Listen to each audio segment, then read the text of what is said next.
Thank you, Paul. So welcome everybody to the JVS Online Journal Club. It's August. So I'm going to just bring up our introductory slide. And today we're thrilled to have hosting Wake Forest and Mount Sinai. And we have two great articles that we're going to be talking about the management of popliteal artery aneurysms in patients with acute limb ischemia, and then thoracoabdominal aneurysm life-altering events following EVAR. The host institutions, again, Dr. Daniel Hahn from Mount Sinai, and Chris Ferries is his second-year vascular resident who will be presenting. And then from Wake Forest, we have Dr. Kevin Chang, who's an associate professor of surgery, and Dr. David Krause, who's a second-year vascular fellow there. We're thrilled to have our author guests, and we have two sets of guests this time, or this session. So Priya Patel, who is a general surgery fourth-year resident at Rutgers, the senior author, Dr. Mark Schimmerhorn, and Tom Lindsay, who are joining us to help discuss and answer questions. And then Kiuri Satam, who is a first-year vascular resident at Stanford, and Dr. Char, who is at Yale, also kind of here to answer questions and help us understand the work that they have done. To moderate our session, we have two of our editorial board members, Dr. Michael Stoner, who's joined us before, professor in chief at University of Rochester, and then Dr. Leanne O'Banion, who is an associate professor of surgery. She's at UCSF in Fresno. Just a few comments, please stay muted. If you can, put all of your questions into the chat. The moderators may call on you if the question is a little complicated, but normally we'll go through the questions and send those to the authors to address.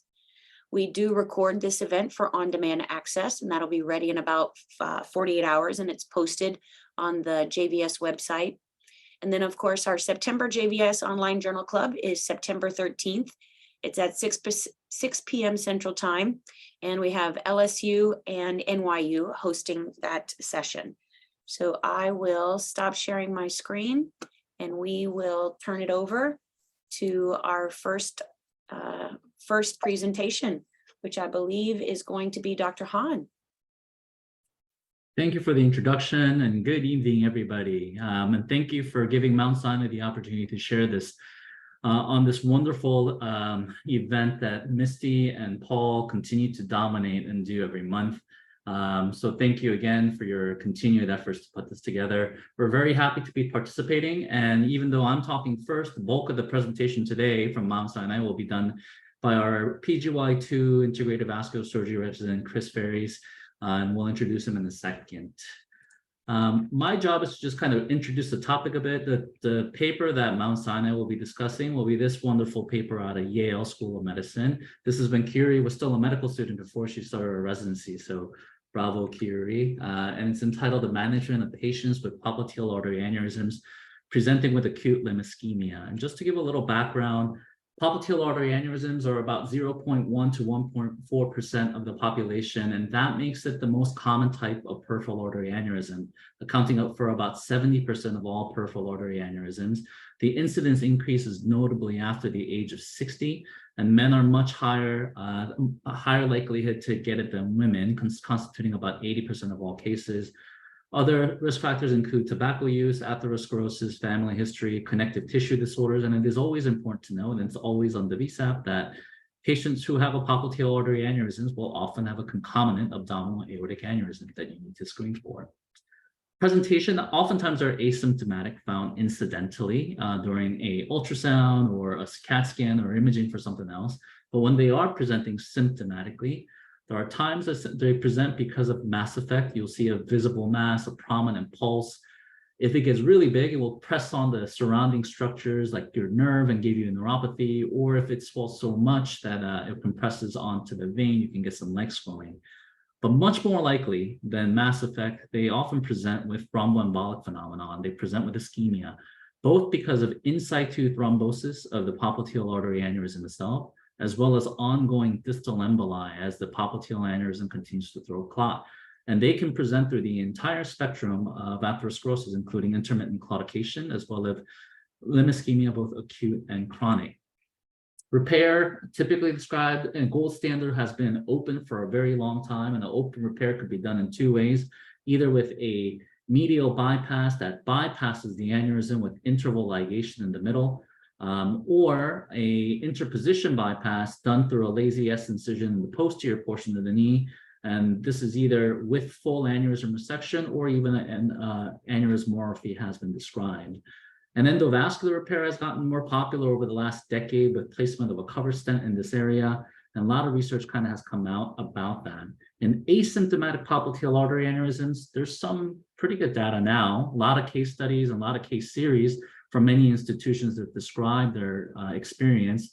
But if you look at kind of level 1 evidence per se, there's a randomized control trial that came out of Italy, published initially in Journal of Vascular Surgery in 2005 with a subsequent follow-up in 2007 in the Journal of Cardiovascular Surgery, and then a subsequent Cochrane database review as well. And this is a randomized control trial with pretty good low-risk selection and detection bias, but it did have a pretty small sample size of around 30 patients.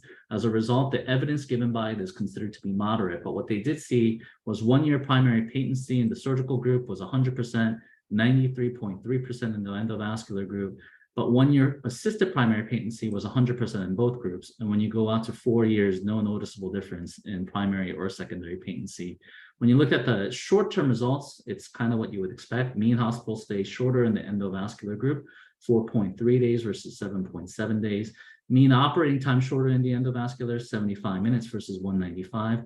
And limb salvage rates 100% in both groups. So I think depending on the anatomy, if it's all comers are equal, a lot of people will argue that there's enough evidence to support either open or endovascular surgery in asymptomatic popliteal artery aneurysms. But what about symptomatic artery aneurysms? And the data for this is a little bit more lacking. This is a paper from Dr. Cindy Shortell back in 1991, and when they stratify popliteal artery aneurysms by urgency, by their presentation, it's clear that patients who present urgently, it's a little bit more dangerous. Patients undergoing elective repair had a 1-year patency of 100% and 0% amputation rate. Patients who are presenting more emergent or urgently because of acute limb ischemia majority of the time, 69% 1-year patency and 16% amputation rates. And big reason for some of this is that there are some additional challenges in treating popliteal aneurysms when they present with acute limb ischemia. You need to fix the acute limb ischemia they're presenting with, but in addition, you have to still fix the popliteal aneurysm, and you're dealing with 2 different pathologies a lot of the times: in situ thrombosis of the popliteal aneurysm itself, and oftentimes compromised outflow because of tibial vessels that get knocked out in the process, or that have been getting knocked out because of distal thromboembolic phenomenon. A bypass, you could see how that will kind of address both of those issues, where it bypasses a thrombosed aneurysm and goes to a patent vessel. A little bit harder to do a posterior incision repair, but I guess you could if it was a short segment occlusion. But one of the things that people do say is that you lose the ability to kind of really treat some of the outflow vessels and evaluate for it. We have gotten better at endovascular techniques over the last 10 years, and we now have single-stage thrombectomy options in addition to thrombolysis. And when you listen to different case series that come out of different institutions, there's a lot of people who describe the benefits of doing an endovascular single-stage limb salvage, even for popliteal artery aneurysms, because you can evaluate your outflow and potentially regain more tibials than just the one that you may be bypassing to. But there just isn't enough data. We have limited data for endovascular repair in urgent and emergent popliteal artery aneurysm cases that present with acute limb ischemia. And to tackle this during her time while she was there, Dr. Satam, along with her mentor, Dr. Ochoa Char, took on this paper that Chris will be presenting today. A really great paper. So Chris, I'll turn it over to you so you can share your screen and start your presentation.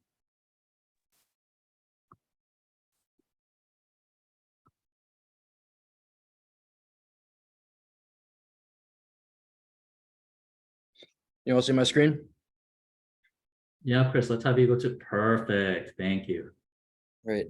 So yeah, I'll be presenting this paper titled Management of Patients with Popliteal Artery Aneurysms Presenting with Acute Limb Ischemia, as Dr. Han mentioned, written by Satam et al., published this year. So as for some background, as Dr. Han was alluding to, popliteal aneurysms are the most common peripheral artery aneurysm 6.1% of male patients with AAAs have concomitant popliteal aneurysms, 21.1% of which are bilateral. Significant sequelae of untreated popliteal artery aneurysms is acute limb ischemia, and this has amputation rates up to 25%. Some studies show that only 53% of patients with popliteal artery aneurysms treated conservatively remain free of complications. And 1-year patency rates are higher and amputation rates are lower in patients treated electively versus urgently. With respect to elective repair, bypass using GSV has shown to have higher quality adjusted life years compared to endovascular repair. Endovascular repair is historically not often used in urgent and emergent settings for acute limb ischemia in the setting of popliteal aneurysms. And this study compared the outcomes of urgent endovascular and open repair of popliteal aneurysms for patients presenting with acute limb ischemia. As for the design, it was a retrospective study of a prospectively maintained database. It was the VQI. Only patients treated for aneurysmal pathology were included. If there was a combination of PAD and popliteal aneurysms, they were excluded. Only patients undergoing urgent or emergent repair of these aneurysms for acute limb ischemia were included. Elective cases were excluded. Urgent repair was defined as the intervention necessary within 1 to 2 days, and emergent repair was defined as intervention that was required in the same day or within 12 hours. For the endovascular cohort of this group, they used the peripheral vascular intervention files. And for the open surgical cohort, they used the infrainguinal bypass files from the VQI from 2010 to 2021. In the open repair group, the type of bypass and the conduit were noted. And in the endovascular repair group, they noted the number of access sites and whether or not lysis was used. As for the outcomes and statistical analysis, perioperative and 1-year outcomes were both compared. Complications included MI, any cardiac complications, pulmonary complications, stroke, wound infection, renal failure, bleeding, thrombosis, major amputation, and mortality.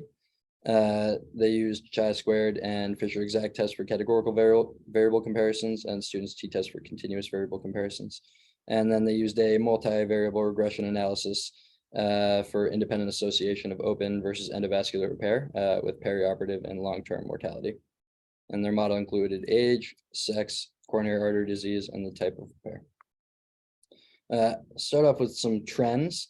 So as you can see, urgent popliteal artery aneurysms made up of 10.5% of all repairs throughout the study, and that trend, that number decreased over the years, starting at 16.7% in 2010 and dropping to 6.6% in 2021. And then on the right, you can see that the proportion of popliteal artery aneurysm repairs that were done endovascularly increased from 16.7% in 2010 to 85.7% in 2021, and this was statistically significant. As for the demographics, overall, it was pretty well distributed. Notably, the endovascular group, as expected, was significantly older, 71.2 years old compared to 68 years old. And the endovascular population also had a higher proportion of coronary artery disease at 32.4% compared to 21.7%. As for what surgical techniques were used, 11% of patients in the open surgical group had concomitant endarterectomy, and only 5% had proximal peripheral vascular intervention. The most common proximal anastomosis site for bypasses was the SFA at 56.7%, and the most common distal anastomosis site was the BK pop at 52.4%. The most common type of bypass used was a fem-tib bypass, and second most common being the fem BK pop bypass. And then the majority of the time, GSV was used as a conduit. As for the endovascular surgical details, 92.7% of patients had only one access site, with 7.3% 2 access sites. They were pretty well distributed about how many patients had how much vessel runoff. Most around 30%, except only 6% had no runoff to the tibials. And then pharmacological lysis was used in 37% of cases. Mechanical lysis was used in 15.3% of cases, and suction thrombectomy in 4.5% of cases. As for the perioperative outcomes, notable differences between the two groups, open and endovascular groups, significantly more bleeding in the open group, 20.8% versus 2.7%. Excuse me. Post-op length of stay was significantly greater in the open group. More patients in the open group were discharged on aspirin and discharged on statin, and more patients in the endovascular group were discharged on P2Y12 inhibitors and discharged on AC. There was no significant difference in perioperative outcomes between minor or major amputations, but there was a significantly greater inpatient mortality in the endovascular group, with p-value of less than 0.001%. As for long-term outcomes, the 1-year minor amputation rate was significantly greater in the endovascular group than the open repair group, with p-value of 0.48%. There was no difference in the 1-year major amputation rate. There was no significant difference in the secondary patency rate, but there was a significantly higher reintervention rate in the endovascular group and a significantly higher 1-year mortality rate in the endovascular group. Then as for the multivariable regression analysis, showed that there was a significant association with open repair of urgent popliteal artery aneurysms and decreased mortality in the perioperative period. The odds ratio was 0.08 and the p-value was 0.002. And age and coronary artery disease were not significantly associated with perioperative mortality. As for some limitations of the study, most of them are related to the inherent limitations of the VQI. The degree and the classification of the limb ischemia was not available. The clinical decision-making process determining why patients received each of their respective treatments was unavailable. The type, the timing, and the duration of anticoagulation was not available, and the definition of some of the perioperative complications varied between the open and the endovascular groups. So in conclusion, there were 9.4% of patients in the VQI underwent endovascular, urgent, or emergent repair for popliteal artery aneurysms with acute limb ischemia. Patients who underwent open repair developed more bleeding, had longer hospital length of stay, and were less likely to be discharged home. Patients undergoing endovascular repair had increased minor amputation rates at 1 year. They had a higher reintervention rate and a higher perioperative and long-term mortality. There was no difference in the limb salvage or the secondary patency between the two revasc strategies, and the increased perioperative mortality in the endo group could be related to baseline comorbidities. So I just had a couple questions to start off the discussion. One, why do the authors think that the proportion of increased endovascular treatment of urgent popliteal artery aneurysms coincided with COVID, as they posited in their discussion? And why do you think that trend has continued after, the main brunt of the COVID pandemic has sort of been alleviated? And then my second question is, how do factors that weren't analyzed in this paper, like the duration of ischemia, Rutherford classification of acute limb ischemia, and what outflow the patients had, affect your decision to, of when to perform open versus endovascular surgery in treatment of urgent or emergent popliteal artery aneurysms? Thanks.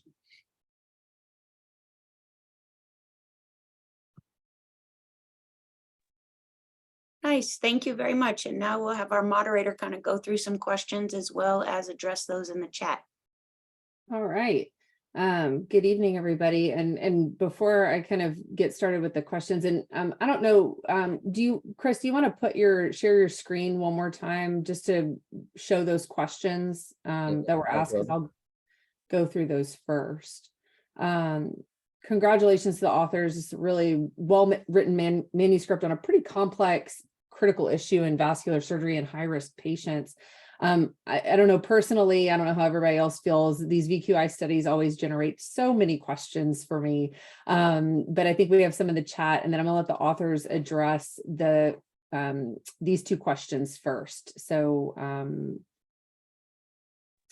yeah, sure. I guess starting with the first one about endovascular treatments, like the proportion of those increasing with COVID. That's something we actually looked into, and it wasn't just with endovascular therapies in vascular surgery, but even like laparoscopic procedures with general surgery seemed to increase as well during this time period. And it seemed to sort of coincide at least for vascular surgery, with the fact that people thought there would be less exposure, just like, open procedures, you're opening up the body. And then also less general anesthesia, so intubation, so kind of coinciding with COVID risk. And I think that's probably why this proportion increased. And then in terms of why the trend continued, it's possible that, people enjoyed the benefits or liked sort of the procedures they did endovascularly and just continued doing that with like comfort level, or maybe just the safety aspect continued as well, but not sure about that. But yeah, definitely there's a couple papers that have talked about the COVID pandemic and the fact that endovascular treatments in general, not just for popliteal artery aneurysms, increased. All right, great. I kind of have a question, and it kind of goes along because there's a lot of questions in the chat too, specifically relating on when it would be appropriate to do endovascular versus open repair, because the results are really conflicting. And there was a lot of patients in the endovascular repair group that had single vessel or just 2-vessel runoff. And traditionally, we were, a lot of the papers along a while back were focusing on endovascular when you had 3-vessel runoff. And so with all of these patients having limited runoff and getting endovascular repair and having equivocal results, do you think this is a reflection of just adequate patient selection? So were these patients sicker? Did these patients not have single segment greater saphenous vein, and that's why they were getting endovascular repair? Or do you think it's institution specific and we're just seeing certain trends towards a more aggressive endovascular first approach, especially with the development of penumbra and single session thrombolytic therapy? And then to go along with that, how do you at your institution specifically approach these patients, and how do you advise other surgeons, given how you treat them, whether to approach endo versus open given the clinical scenario? Sure. So I think the first question just about the patient selection, I think just by looking at the comorbidities, the patients in the endovascular group were definitely sicker. And then just kind of talking about, at least with the physicians at Yale, I know when patients are sicker, endovascular is something that we lean towards. I just started here at Stanford, and I think, there's also leaning towards endovascular as well. I can't comment, I guess, on my own practice since I don't have one, but, I'm also curious to hear other people's thoughts on that. And I think the other question you asked, I forget what the second one was. It was basically just how did you at your institution, or at the time that you wrote this paper, what's your institution's approach, and how would you advise other people how to approach these patients given the data that you have here? There's a lot of conflicting messages that all rumbled up in all of this data. So Right. Where do we go from here?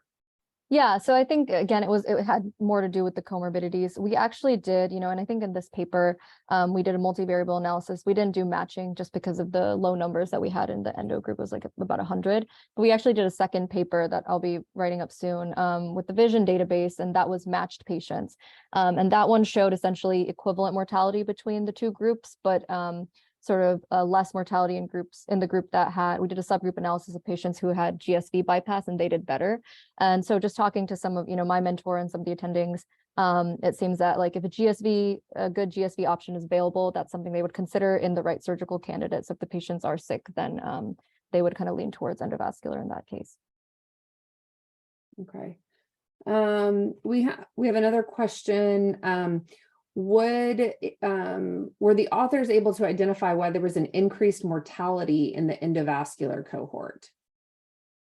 Yeah, so I think, again, without being able to match, it makes it a little bit difficult, but from at least the conclusion that we kind of drew from this was the fact that the patients were a lot sicker, and that could have contributed to it. Especially, I think the mortality was higher in the 30-day period, but then evened out by 1 year. So it was probably just having to do with the hospital stay and the fact that the patients were sicker in general. And then I had another question. So given the recent, I know that popliteal aneurysms and chronic limb-threatening ischemia are two completely different beasts, especially when you're talking about acute limb ischemia.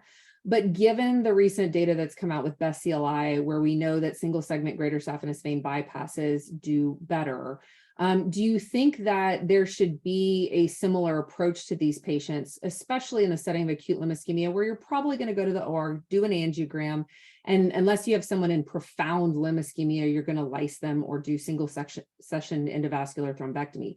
At that point, should you stop and vein map them and see if, and even on the table and say, okay, this patient has vein, we should do a bypass? Or if you get good results with your thrombectomy, should you do an endovascular repair irrespective of patient risk?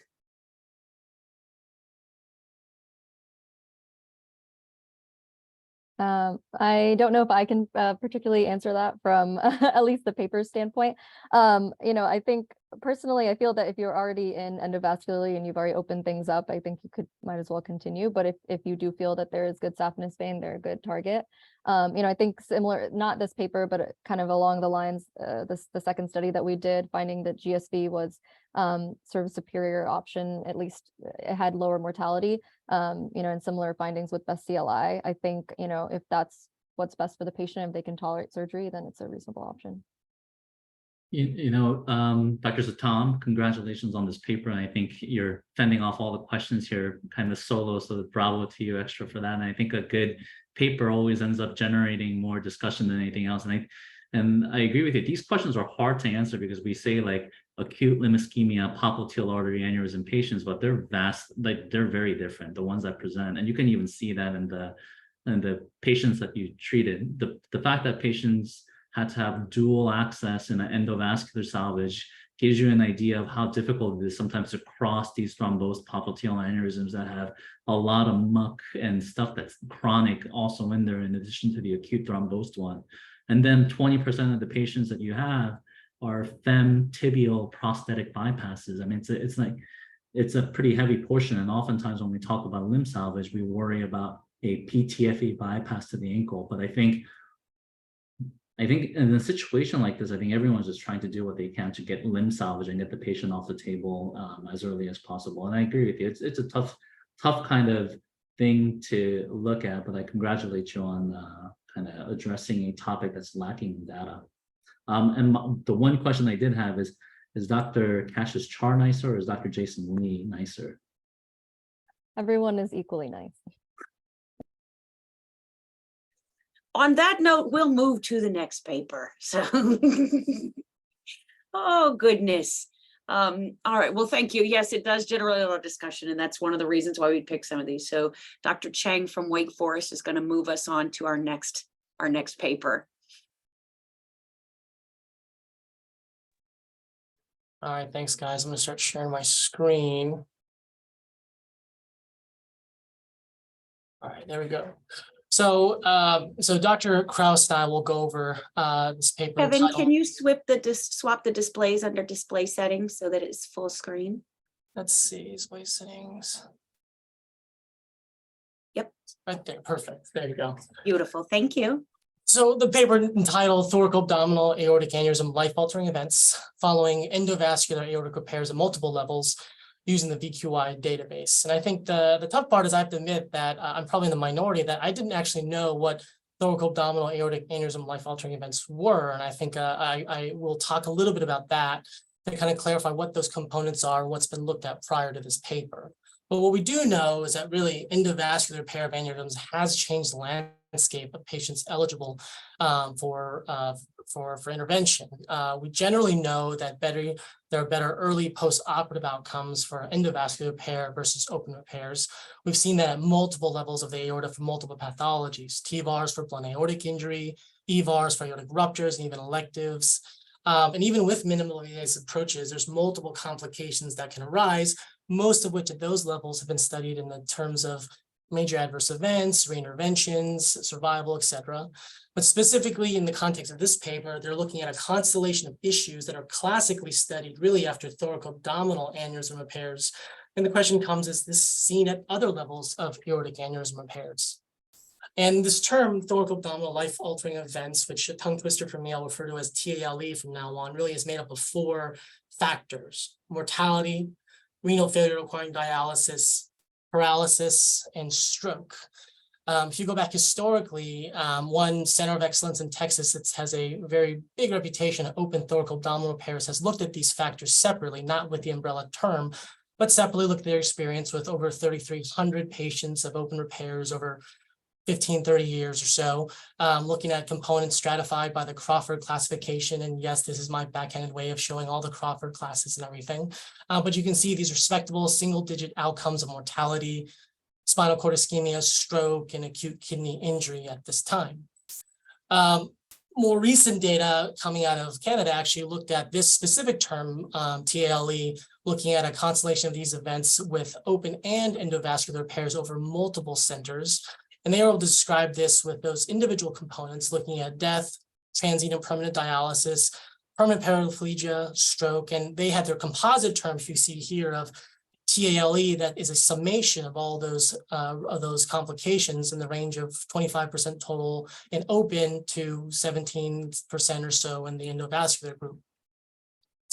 And really, I think the question that comes, as you know, what these are studied previous to this in thoracoabdominals, can this be applied to other aortic levels?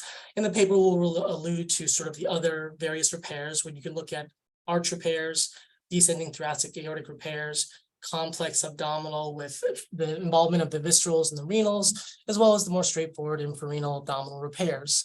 And all of these repairs can be done endovascular with both sort of fancy physician-modified devices, lasers, back-table finisher, or even multiple sort of company-available devices, some examples of which for the trainees, arch devices like the relay device that has branches pre-built into this, any number of straight tube grafts for the descending thoracic aneurysms with various tapers and configurations, the ZFEN being probably the most common device for complex abdominal repairs in the United States for involving the renals and the viscerals, and any number of fancy EVARs with angulations built in, suprarenal fixation built in, or even polymer technology built in to fix those issues. And I think I will pause for 1 second to kind of talk about sort of one important aspect of discussing these various levels of aneurysms is how to sort of discuss these in clinical practice, but also important in sort of how to talk about them in literature, reported guidelines, in that the discussion of the aortic zones going from the ascending at state zone 0 all the way down to the infrarenal at 9, sort of these levels of repairs kind of have a meaning, sort of allowing a uniform discussion of these kind of aneurysms. Arch repairs, at least in the papers, also referred to looking at a seal zone of zone 0 and 1 involving potentially the innominate and the left common, stent 1 through 3 thoraco, sealing from zone 2 through 4, TVARs in a similar zone, but not extending as far, complex EVARs involving the viscerals and renals from zone 6 through 8, and EVARs in the zones below the renals at zone 9. In a brief review of the literature, again, the sort of umbrella term of TLE has not quite been applied to all these different levels, but if we go at each of these, we can imagine that some of these complications have some mechanistic approach, and we can imagine some are higher discussed as a complications literature than others. As you go more proximal, you imagine strokes and spinal cord ischemia are more relevant. If you look at arch repairs, one center examined sort of the relay branch device using 40 or so patients, and they can see an outcome of stroke, deaths, and renal failure included, and stroke being a relatively high number in that situation. And you can think about just in arch repair, having that manipulation by the arch and wires and things like that. Look at even a physician modified landing in zone 0, you've seen a small number, but discussed as far as mortality and stroke as being a very real complication in these interventions. Going down the aorta, if you look at for select studies looking at TVARs, you can see the examination of TVARs used in risk stratified in age groups from age 80 over or under. You can kind of see now paraplegia becomes a very prominent risk factor in this population, being present in sort of both age groups. Looking at stroke as well, you can imagine working with the aorta at the proximal end does have a high risk of stroke, including paraplegia with segmental coverage. Even with different pathophysiology and other than aneurysms, even chronic dissections, you can see that stroke is a very real consideration. Spinal cord ischemia with various levels of coverage, and even dialysis was looked at in these studies. As you go even further down the aorta, even with the complex repairs, looking at Z-fence and how they're used, you can imagine just with where the manipulation is, the incidence of paraplegia and stroke becomes a little bit less prominent. And with the 5-year data looking at the Z-fen in the United States with 67 patients or so, the only reported risk of sort of stroke and renal failure occurred over 3 years out with these patients, and even then was unrelated to the aneurysm repair. And imagine as you go further down into EVARs, I think it becomes less and less relevant as far as how often you get to see sort of the complications described under the umbrella of thoracoabdominal life-altering events. And where we are now, I think we'll talk a little bit about where this paper comes into, that ultimately they're applying these principles of TLE on multi-centered data with VQI database, and they're trying to define sort of these various levels of aneurysms and the relevance in the patient population of risks and when these occur on a larger scale. With the available data and demographic information, they're examining patient characteristics and anatomic factors that are most relevant that may indicate a higher risk for a TLE in the less classically studied levels of the aorta. And for us to really get into the paper, we'll turn it over to Dr. David Kraus, who's our second-year fellow here at Wake Forest, has loved us so much. He's been here for over 10 years, being a med student, a general surgery resident, and a fellow. And I'll give him a pitch that he's now a second-year fellow still looking for a job. So if you like his presentation, remember his name is David Kraus. If you don't like his presentation, don't worry, I forgot his name too. It's okay. All right, David, take it away.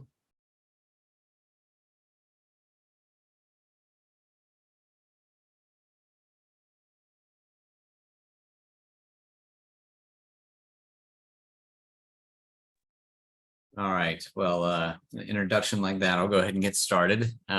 So kind of like just to recap what Dr. Chang had mentioned already, sort of the background and premise of the paper was to kind of highlight the fact that EVAR and TVAR are technologies now that have been around for a while and been shown to improve morbidity and mortality and certain aspects over traditional open repair. And as endovascular technology has become even more advanced, so is the complexity of aneurysms and pathology that we're able to treat with this less invasive approach. But you know, as all new technologies come about, despite their advantages, they still have their own you know, individual risks of perioperative morbidity and other issues. And so one of the things that this paper kind of goes through is trying to find a way to identify how these factors kind of have or impact patient outcomes, or a better way to define them. And so one of the jumping points, I think Dr. Chang mentioned earlier, was a paper that described this sort of composite score of TALE, which kind of like we were saying before, encompasses mortality, need for dialysis, postoperatively paralysis, and stroke. And the thought was, you know, let's try to expand the use of this definition not only from thoracic aneurysm repair, but kind of to all levels of repair. And so the objectives that are defined or determine the rate of TALE across all types of endovascular aortic repair, and then identify comorbidities, anatomy, and procedural factors that could be associated with that composite score. And so the methods, so a retrospective cohort study, again, from the VQI database, collected over about 10 years for all patients reported that had endovascular aneurysm repair. Total of about 75,000 patients were included. Types of repair were categorized as infrarenal, complex, TVAR, and arch repair. And just to elaborate on that a little bit, fortunately, Dr. Chang went over the aortic levels already, so I don't have to go through that again. But infrarenal EVAR specifically referred to a non-fenestrated, non-modified device with a proximal landing zone in zone 9. Complex EVAR referred to juxtarenal aortic aneurysm or suprarenal aneurysm, or extent 4 thoracic aneurysm repair that included either a scallop, a fenestration, a branch, or a parallel graft into a visceral or renal vessel. And then TVAR specifically referred to descending thoracic aorta repair without any visceral vessel incorporation, that kind of proximal landing zone distal to the takeoff of the left clavien. And then arch repair described grafts landing in zones 0 to 1 without any incorporation of renal or visceral vessels. And some of the variables that they defined and looked at were CKD, heart failure, coronary artery disease, stage procedure, and access sites. So outcomes, kind of like we talked about before, the TALE composite score, combining mortality, stroke, need for dialysis, and paralysis at time of discharge, and identification of other factors that increase your risk of developing TALE. And so this is just kind of an overview of the spread of types of repair and access used, zones where grafts were landed. And as you can see, kind of the overwhelming majority of repairs were standard EVAR with infrarenal landing zone. And then also good spread of complex EVAR, TVAR, and then arch repairs. I think for the majority of these repairs, you can see in the EVAR and complex EVAR, not really much adjuvant access, but then as you move on to the extent 1 to 3 in arch repairs, that was a more common occurrence. And then, not surprisingly, all of the EVARs or the standard EVARs were landed in zone 9, and then as you move forward into more proximal repair, you can see that those landing zones were also more proximal. And so the results here, I think, are sort of a good summary, kind of demonstrating all the different outcomes for the different types of repairs. And so TALE was lowest in the infrarenal EVAR cohort and highest in the extent 1 to 3 aneurysm repair and arch repair, going from about 1.2% in the EVAR, the standard EVAR group, all the way up to 15 or 14% in the arch repair. And then very similar trends were found in postoperative mortality and need for discharge to a nursing facility. Postoperative stroke was highest after arch repair, getting all the way up to about 7.5%. I think the next highest one after that was about 2.7. And then postoperative dialysis after complex EVAR and extent 1 to 3 repairs were or dialysis was most common in those. And then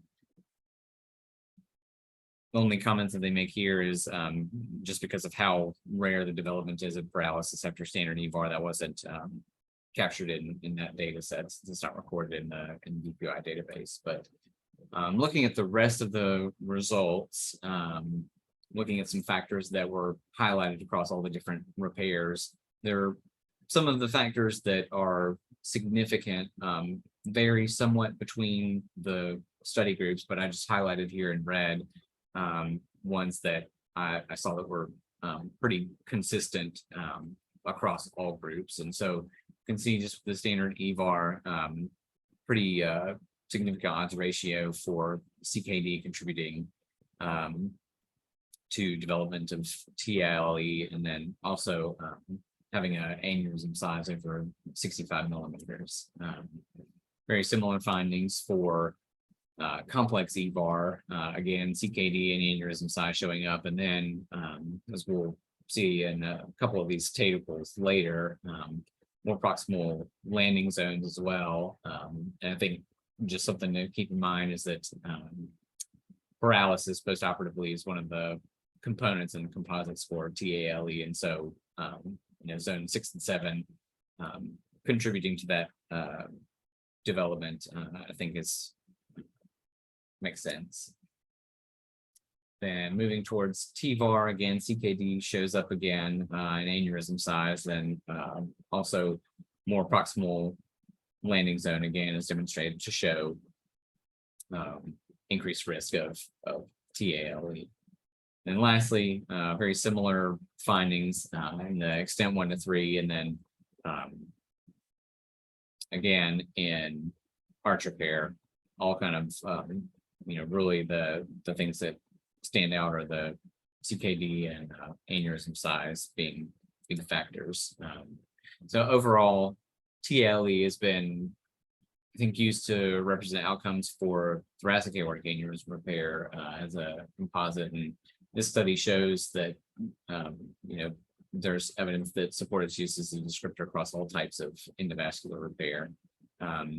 It identifies some anatomic factors and comorbidities that increase the risk. And I think we kind of went through those, pretty clearly, but just to summarize, the larger the aneurysm diameter, I think the closer you are to having more risk for that. And then as your landing zone becomes more proximal, your risk increases as well. And then for comorbidity standpoint, I think overall having CKD preoperatively across the board increases your risk of developing TALE as well. And so I think overall awareness of these factors helps aid in decision making with respect to preoperative planning, and also as well as informed discussion during patient counseling.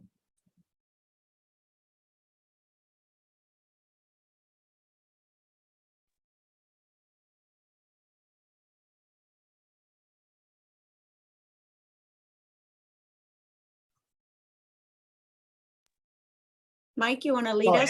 yeah, I'm sorry, I was muted. Yeah, sorry about Okay. that. So, Dr. Krause, thanks for that great summary of this paper. It's great science. And to me, this is actually the real point of VQI. If you look at it, I think the first paper is an awesome paper, but it's hard to look at that because of it's a red pill, blue pill paper, right? Is a kind of which operation should I pick in the middle of the night? And you get into all these selection biases. And I actually really like the science behind this paper, because this is really the why I think VQI is around, to kind of look at this disease status and see how we're doing. And I was thinking about this as you were presenting this now, and it's been fascinating to watch EVAR evolve a bit over time. And I'm not certainly the oldest person on this call, but been doing this for a little while. And you've watched EVAR go from basically good anatomy in sick patients, and then it went to good anatomy in good patients, and now it's all patients, no matter how sick you are. And we've done that through innovation up and down the aortic zones. And I want to start this discussion looking at the patient factors around it. There's already a couple in the chat box about it as well. And there's two key factors that unify across all the different groups there that I'd like Dr. Patel to comment on, which is that aneurysm size and CKD. And I don't really mind if aneurysm size is a factor for TALE, because it's also a proxy for death from untreated aneurysm. So that sort of makes sense to me. The CKD driver in there also makes sense. We see this all the time in disease states, vascular disease states that we all treat. But what is driving that into the TALE? Are these simply CKD patients going on to dialysis? And I don't mean that that's a trivial complication either. Or are those other complications happening to the CKD patients? Because it gets to Anil's question, which was the first in the chat box: is this a selection problem? Are we selecting, potentially CKD patients that we really shouldn't be repairing? So I wonder if there are other data, and there's a lot of supplemental tables with this paper that may help address that. Thank you, Dr. Stoner, for those questions. And also thank you to the team from Wake Forest for succinctly presenting our data. I know there's a lot of it to go through, so thank you. I think these are both very interesting questions, and I was peeking at the chat as well, and I agree.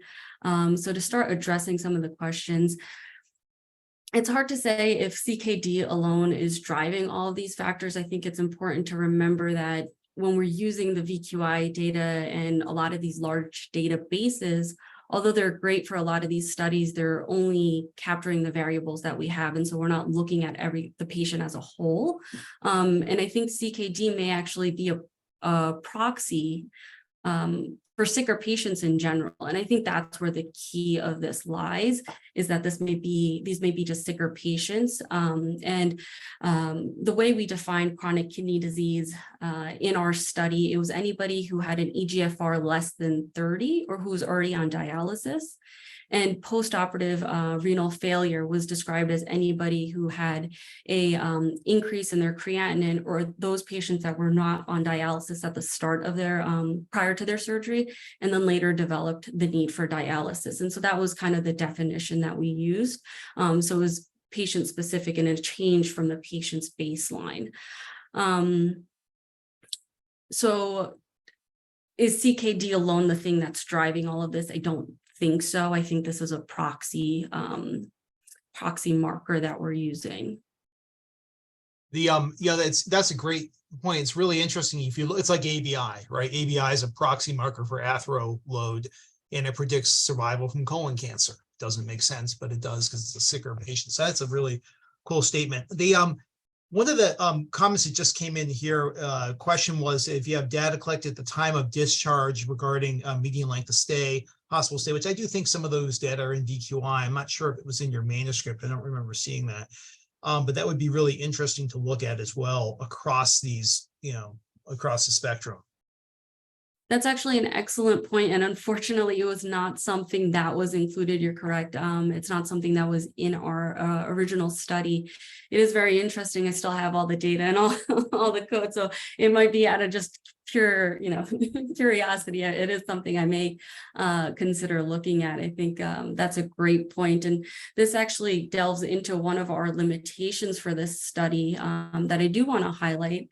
Is that these data points of dialysis, paralysis, those were just from our inpatient hospitalization following the procedure.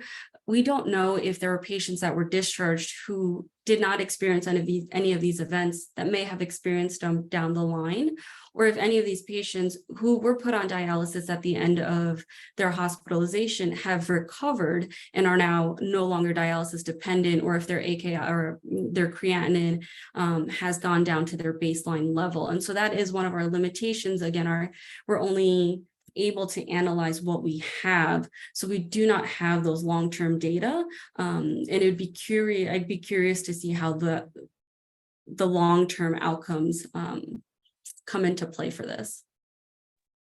Yeah, that's a great point. Now, while I'm asking this question, I'd encourage people on the call to put anything else in the text box if you have questions. But Dr. Patel, did you look at, and I know it's not in the main part of the manuscript, but when you look at the ARCH cases, which is a relatively small makeup of the overall cases in this series, any difference in there between surgical debranching, like left, carotid subclavian bypass versus TBE? Now, your data set may preclude the FDA approval of TBE, so maybe these graphs aren't in there. There are a few PMEGs in the ARCH, I think, in there. But do you have any data on that, or is this just by aortic zone, and as we go more proximal, worse things happen to patients? Yeah, unfortunately, we don't have the granularity on the device types or those different devices, so we weren't able to assess those differences. What we do have is the proximal landing zone 0, 1, 2, and that's why we limited our analyses to that, and that's why that was how our regression analysis was structured. All right. Any other questions from the group? I do have another question to ask are these data, where do you see these data taking us as a decision support tool, which obviously is one of your conclusions in both your abstract and the manuscript, and Dr. Krause mentioned it. You take these back and you can look at these and talk to patients about, their proximal zone and the presence of CKD, et cetera. Is this changing the practice of you or the authors on the paper at all about counseling patients, or how you bring this into action? Yeah, thank you, Dr. Stoner, for asking that. That was actually one of our driving points, because I think, especially in terms of the literature, a lot of comparisons that we make are open versus endo and mortality differences between these two types of major repairs. And I think, it's easy to say that the mortality rates tend to be lower after EVAR, but there are other morbidities that we need to consider, even, in the long term. And I think a lot of our studies, we focus on mortality alone. And I think this study presents that there are other things we should be considering: dialysis, paralysis, stroke, and these events have long-term implications on patients, on their caregivers. So these are important variables that we need to start assessing, and perhaps assessing them as a whole. I think as a community, we've done a great job looking at them individually. But again, bringing a more holistic approach, I think this TAIL or thoracoabdominal life-altering events allow us to do that. I think it's very important, to start including these also in our preoperative clinical decision-making and how we present these potential outcomes following surgery to patients and their caregivers. The one thing that we didn't include in the description of TAIL itself was discharge to skilled nursing facility. That was not something that was in the original definition from the Canada study, but I think our study also shows that the rates of discharge to skilled nursing facility is also extremely high. So that's something else that we also like to incorporate when we're sitting down with patients and their families in the preoperative setting.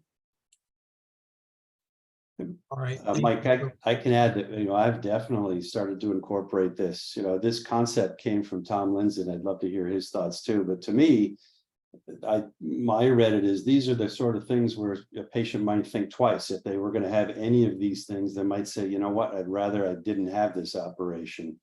And so I think it is important to discuss this with the patients. And yeah, some of them are a little bit different than others in terms of how you might weigh them, but you can, in that figure, they are all broken out. But I think a lot of people would say, I'd rather not have the operation if I'm going to end up on dialysis or have a stroke, et cetera. But I'd love to hear Tom's thoughts, because it was his group that came up with this concept. Yeah, thank you very much, Mark. I mean, I would say that a couple of things. When we were looking at this thoracoabdominal database from Ontario, we were trying to quantify, things that you would talk to a patient about, because we talk about mortality, we talk about paraplegia, but, dialysis is a real thing, especially after thoracoabdominals. And, stroke, devastating strokes really change people's lives. So we came up with this after a lot of discussion, but, we really sort of based on MACE and MALE, in that we needed something, all encompassing, a composite endpoint. And whether you add other variables to it, I think it just adds to its value, because, I have to tell you, after looking at our data for endo and open, I can tell patients, like, this is what the experience is in Ontario, and this is what the experience is here. And just looking at figure 1, which I kind of really like, because it gives TAIL, you can see the histograms there, and you see the mortality, and you see how different stroke is and arch repair versus others. Whereas, obviously paralysis you see in the complex aneurysms. And if you look at that figure about discharge to skilled nursing home, it's it's more than 20% after arch repairs. So I think that this adds a sort of composite bit of data, which I think our patients are looking at. And, that's what when the families are there and you're doing consent with them, they just don't want to know about this or that. They want to know, like, what's the chance the patient's going to leave the hospital in the state they're in? And that's why we came up with that composite outcome. And obviously, whether you add other variables or subtract one or this or the other, I think the fact that you have a variable that you can look across this very large series of endovascular cases and sort of rank them, and it sort of makes intuitive sense, I think really adds to its value.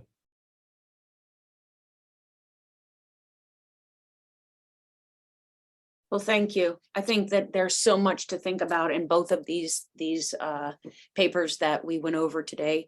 And now we have a new acronym, which I'm so excited about. I can't be more excited about anything else. And we have a beautiful presenter who got to present the first paper according to his father. So great to see everybody in August. We'll see everybody back in September, 6 p.m. on the 13th. 6 p.m. Central Time. So have a great night. Thanks, everybody. Thank you. Good night. Thank you. Thank you. Misty. Appreciate it.